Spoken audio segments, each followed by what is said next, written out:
பாஜக அமமுக இடையே கூட்டணி ஒப்பந்தம் கையெழுத்தாகியுள்ளதாக தகவல் வெளியாகியிருக்கிறது. கூடுதல் விவரங்களுடன் இணைகிறார் எமது தலைமை செய்தியாளர் கண்ணன். கண்ணன் வணக்கம். கூடுதல் விவரங்களை பதிவு பண்ணலாம்.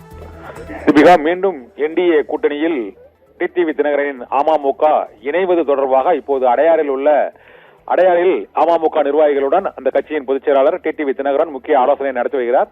இந்த ஆலோசனை கூட்டத்திற்கு பின்னர் அவர் தமிழக பாஜகவின் மேலிட பொறுப்பாளர் பியூஷ் கோயலை சந்தித்து பேச இருக்கிறார் என்றும் தகவல்கள் உறுதிப்படுத்தப்பட்டிருக்கின்றன. இதனால் அவர் இந்த மாவட்ட செயலாளர்கள் கூட்டத்திற்கு பிறகு அவர் பியூஷ் கோயலை சந்தித்த பின்னர் அதிகாரப்பூர்வமாக பியூஷ் கோயலே அமமுக தேசிய ஜனநாயக கூட்டணியில் இணைந்தது குறித்த அதிகாரப்பூர்வ அறிவிப்பை இன்றே வெளியிடுவார் என எதிர்பார்க்கப்படுகிறது.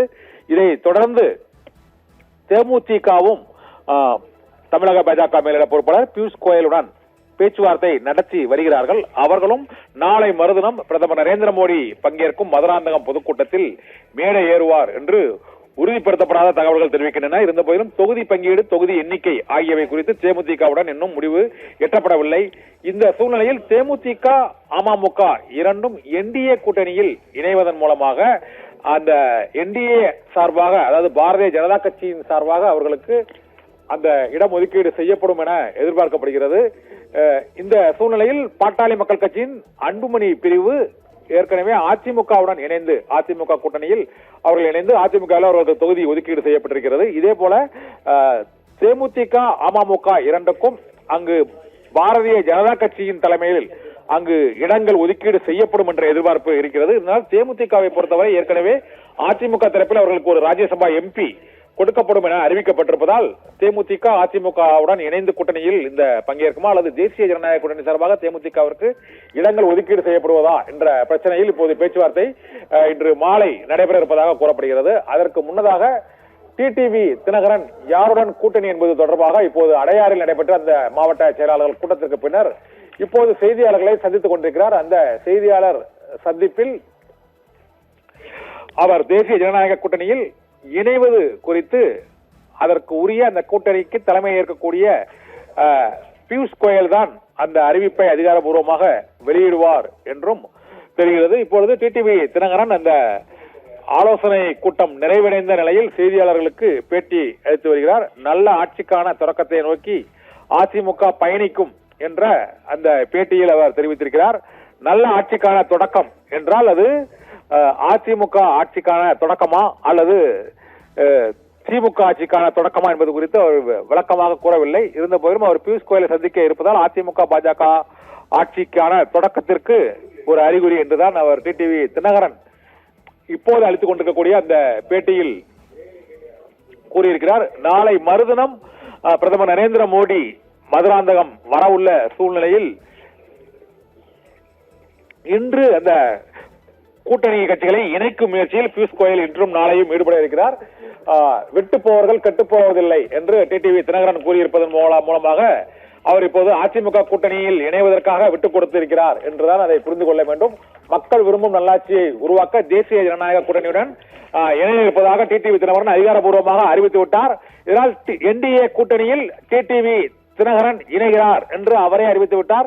இன்னும் சில நிமிடங்களில் அவர் பியூஷ் கோயலை சந்திக்க இருக்கிறார். அதற்கு முன்னதாக அந்த மாவட்ட செயலாளர்கள் ஆலோசனை கூட்டத்தில் ஆலோசனை நடத்திய பின்னர் தேசிய ஜனநாயக கூட்டணியில் அமமுக இணைந்தது என்ற அதிகாரப்பூர்வ அறிவிப்பை அமமுக பொதுச் செயலாளர் டிடிவி தினகரன் அறிவித்திருக்கிறார்.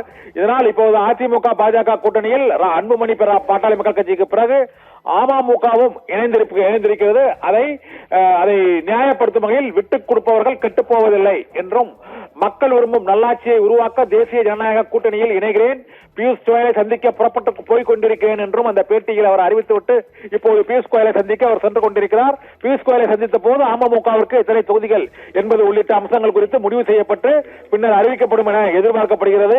ஏற்கனவே அதிமுக பாஜக கூட்டணி உருவான போது கடந்த முறை பியூஷ் கோயல் அங்கு எடப்பாடி பழனிசாமியை சந்தித்த போது அமமுகவுக்கு 6 தொகுதிகள் என்ற ஒரு பட்டியல் வெளியானதை ஒட்டி அவர் கடுமையான கருத்தை தெரிவித்திருந்தார். இதனால் டிடிவி தினகரன் தேசிய ஜனநாயக கூட்டணியில் இணைவாரா என்ற ஒரு எதிர்பார்ப்பு எழுந்தது. இந்த சூழ்நிலையில் இப்போது பியூஷ் கோயல் சந்திப்பதற்கு முன்னதாகவே அவர் மாவட்ட செயலாளர்கள் ஆலோசனை கூட்டத்தில் கலந்து பேசி விட்டுக் கொடுப்பவர்கள் கட்டுப்போவதில்லை என்ற நியாய தர்க்கத்துடன் அவர் தேசிய ஜனநாயக கூட்டணியில் இணைந்து விட்டதாக அறிவித்திருக்கிறார். எத்தனை தொகுதிகள் என்பது குறித்த அறிவிப்பு பின்னர் வெளியாகும் என்றும் அவர் கூறியிருக்கிறார். ஒரு நல்லாட்சி ஏற்படுவதற்கான தொடக்கத்திற்காக தேசிய ஜனநாயக கூட்டணியில் இணைவதாக அமமுக பொதுச் செயலாளர் டிடிவி தினகரனை இப்போது அதிகாரப்பூர்வமாக அறிவித்து விட்டார். இதனால் அதிமுக, அமமுக, பாஜக மற்றும் அன்புமணி ராமதாஸ் பாமக ஆகிய கட்சிகள் இப்போது ஓரணியில் இருக்கின்றன. தேமுதிகவின் நிலை என்ன என்பது குறித்து இன்று மாலை முடிவு அறிவிக்கப்படும் என எதிர்பார்க்கப்படுகிறது. இன்று காலையிலேயே டிடிவி தினகரனின் அமமுக தேசிய ஜனநாயக கூட்டணியில் இணைவதாக அவர் அறிவித்து விட்டார். இதனால் நாளை மறுதினம் மதுராந்தகத்தில் நடைபெறும் அந்த என்டிஏ தேசிய ஜனநாயக முன்னணி பொதுக்கூட்டத்தில் பிரதமர் நரேந்திர மோடியுடன் டிடிவி தினகரனும் மேடை ஏறுவது உறுதியாகிவிட்டது. அதை அவரே அதிகாரப்பூர்வமாக இன்று அறிவித்து விட்டார். நேற்று முன்தினம் அங்கு வைத்திருந்த பேனர்கள் அகற்றப்பட்டதால் டிடிவி இணைவாரா தேசிய ஜனநாயக கூட்டணியில் என்ற எதிர்பார்ப்பு இருந்தது. இந்த சூழ்நிலையில் இப்போது டிடிவி தினகரன் அவர் நல்ல ஆட்சிக்கான தொடக்கத்தை நோக்கி அதிமுக பயணித்து வருகிறது என்றும், விட்டுக் கொடுப்பவர்கள் கெட்டுப்போவதில்லை என்றும், தேசிய ஜனநாயக கூட்டணியில் இணைகிறேன் என்றும் இப்போது தமிழக பாஜக மேலிட பொறுப்பாளர் பியூஷ் கோயலை சந்திக்க போவதாகவும் டிடிவி தினகரன் அளித்துள்ள அந்த பேட்டியில் தெரிவித்திருக்கிறார்.